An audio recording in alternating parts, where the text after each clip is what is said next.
1977, and the little village of Broad Haven on the coast of Pembrokeshire became world famous because this location suddenly became a UFO hotspot, and there's a certain event here that nearly 50 years later has still not quite been fully unravelled.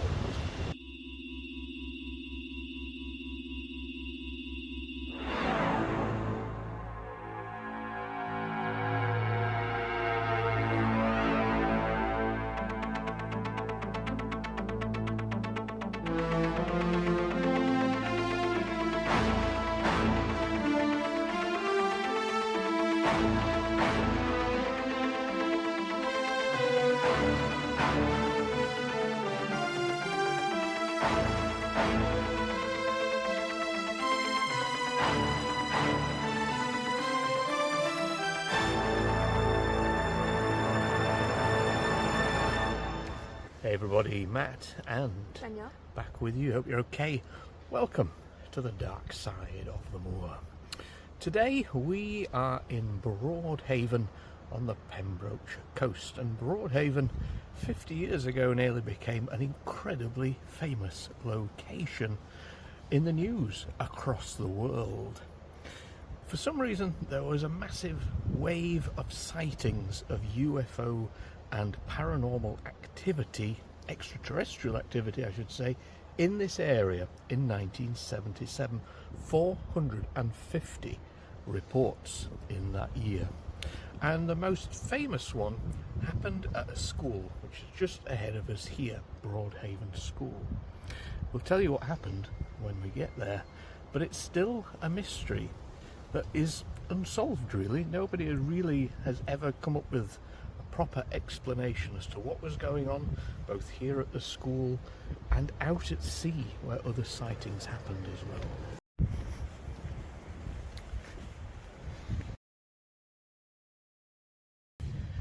Okay, so behind me is Broad Haven School, and early February 1977, 16 of the school children are outside playing, and they see a huge object that looks like a massive cigar land in the field pretty much next to the school. And they're all very excited, they can't report it. Also at the same time, from this cigar seems to come a silver suited creature about 7 foot tall. Anyway, of course this was all immediately dismissed by the head teacher as just being some story. But as the story started to spread a bit more, it was decided to separate the children and ask them individually exactly what had happened.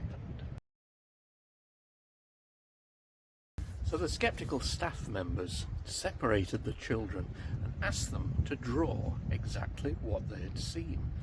And what was really surprising is that all of them individually drew almost identical pictures of the spaceship and of the silver suited figure. This of course is what then sparked the media frenzy, because all 16 of them could not have deliberately just decided between them what they were going to draw. They were drawing exactly what had landed in the playing field next door. Now, what do you make of this next story? An investigation has begun into a claim that something strange came out of the skies and landed in the Welsh village of Broad Haven near Haverfordwest. Whatever it was spotted 3 times by children from the local school, and now their reports are being investigated by the British Unidentified Flying Objects Research Association. Now, the children say the object had a large dome, it was cigar-shaped and was silver in colour. Well, to find out more, I've just been on the phone to their headmaster, Mr. Llewellyn. I know that 16 children saw it. And did they all see the same thing, do you think? There's a common core of similarity between all their descriptions. I got them to draw and to write what they saw. And do you believe it? I believe that they saw something which is not common in the environment in which they saw it, but whether they've interpreted correctly, I wouldn't know. Well, I saw the spaceship. I didn't see the man. The spaceship, it looked a cigar-shaped with a dome on it. And it had a yellowy, orange to red light on the top of it. How clearly did you see it? Well, I couldn't see its face because it was too far away. Oh, you say you saw a man as well, did you? Yes. And what about him? Well, he was too far away to be seen as well. My friend Philip here was trying to find a way over the stream, and I was looking at the bushes up the top of the trees. And then suddenly this silver cigar-shaped object seemed to pop up from behind the bushes and trying to take off. Then it disappeared again. Are you sure it wasn't perhaps just a helicopter or an aircraft from the airfield near here? A helicopter could land there, but that's private property over there. And if they landed there, they could be prosecuted. And with an aircraft, the only thing they could get in there was a Harrier. Were you frightened at the time? Yes. Why? Well, I thought there would be a whole army inside there or something. A flurry of bizarre reports across the village soon followed. 2 months later, April 1977, and Rose Granville at the Haven Fort Hotel, which was that building there, which is now a private residence, she looked out of her window and saw a UFO, and it was radiating so much heat that she suggested that it actually burnt her face, burnt the skin on her face. There was so much heat coming off it. She also reported seeing, after it had landed, 2 silver-suited figures examining the area.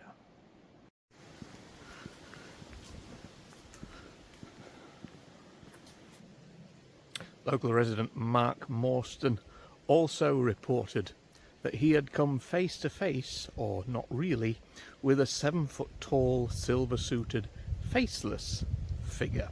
And these reports then started coming thick and fast, including reports of activity out at sea.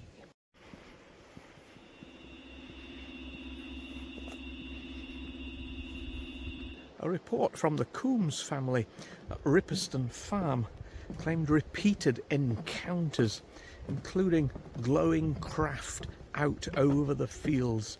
They had electrical disturbances, batteries just going flat all of a sudden, livestock behaving unusually, and once again those tall silver-suited figures were seen outside their farmhouse, and they even reported them to the police. By the time the police arrived, of course, the figures had gone.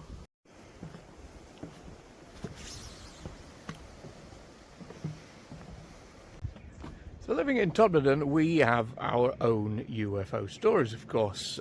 We have the story of the policeman Alan Godfrey, who got abducted in 1980.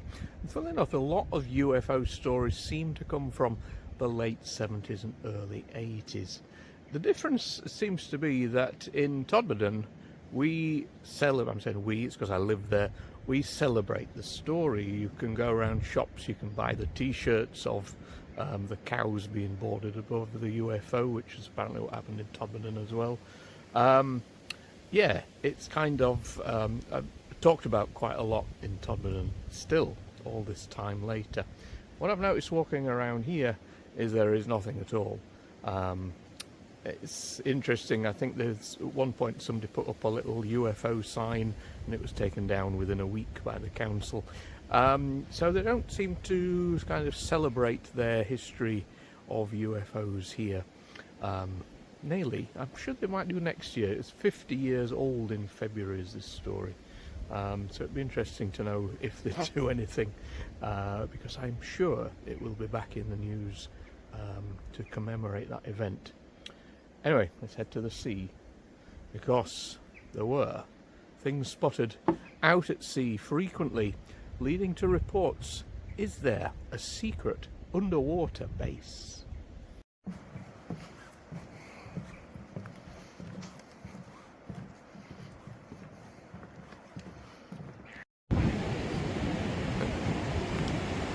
So was something truly unusual happening here in 1977 in Broad Haven and the Pembrokeshire coast? Or was there some kind of secret military operation going on? Well, it was certainly questioned, and there was an RAF station not far from here.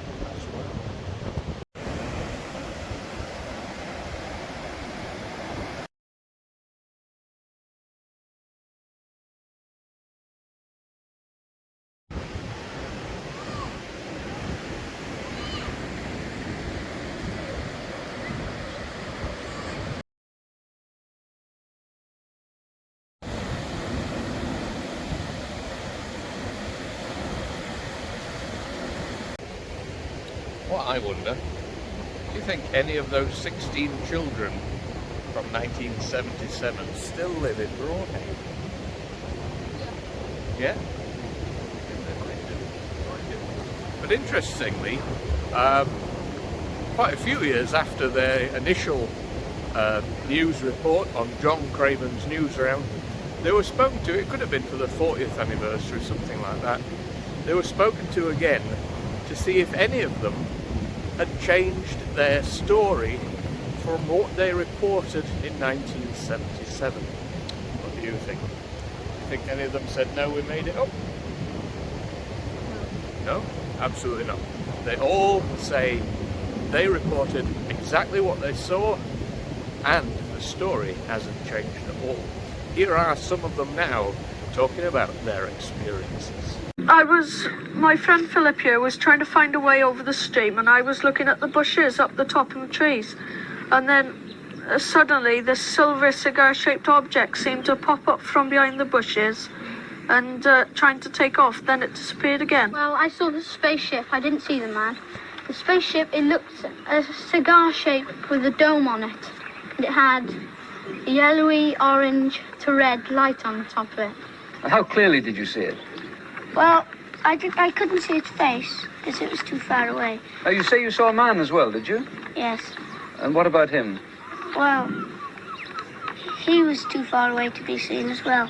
Are you sure it wasn't perhaps just a helicopter or an aircraft from the airfield near here? A helicopter could land there, but that's private property over there. And if they landed there, they could be prosecuted. And with an aircraft, the only thing that could get in there was a Harrier. Were you frightened at the time? Yes. Why? Well, I thought there would be a whole arm inside there or something. I know that 16 children saw it. And did they all see the same thing, do you think? There's a common core of similarity between all their descriptions. I got them to draw and to write what they saw.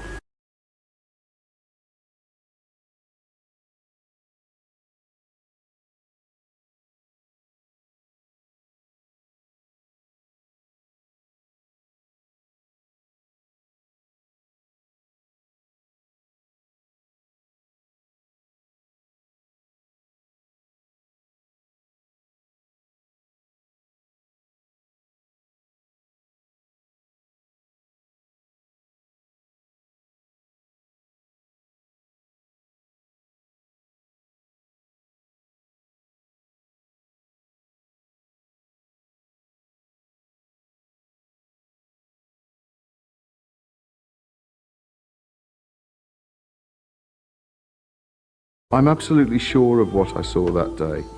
I saw an object that was large, cigar-shaped, silver. After 30 years, I'm no nearer the understanding than I was on the day that I saw it, but I am 100% sure that what I saw that day is as we reported it.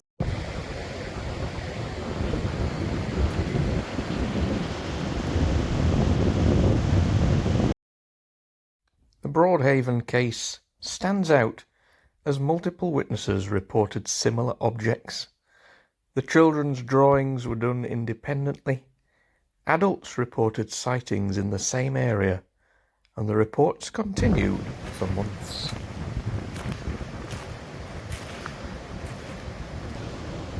So, nearly 50 years on, the case of the Broad Haven UFO is still unsolved. There are, of course, some explanations. Was it people had completely seen something but misinterpreted as something else? Maybe it was a weather balloon. Was it a collective misperception? Everybody just thinking they were seeing something that wasn't actually happening? Or was it even a deliberate hoax? Had somehow the whole village come together to come up with a fascinating story? Of course, it could also be mass hysteria. We've seen that as well, where somebody sees something and then the next person believes they've seen something and says they have, and the story goes on and on. Whatever it is still quite nice that it is unsolved, I think, because it's good to have some little mysteries in the world.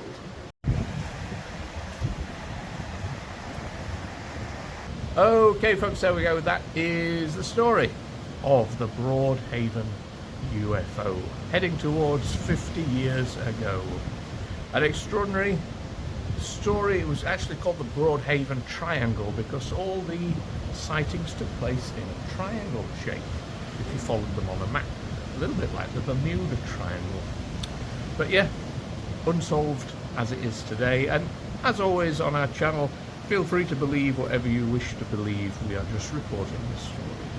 I hope you enjoyed this one. We will see you, if we're not suddenly swept away by a UFO, for the next video. Take care.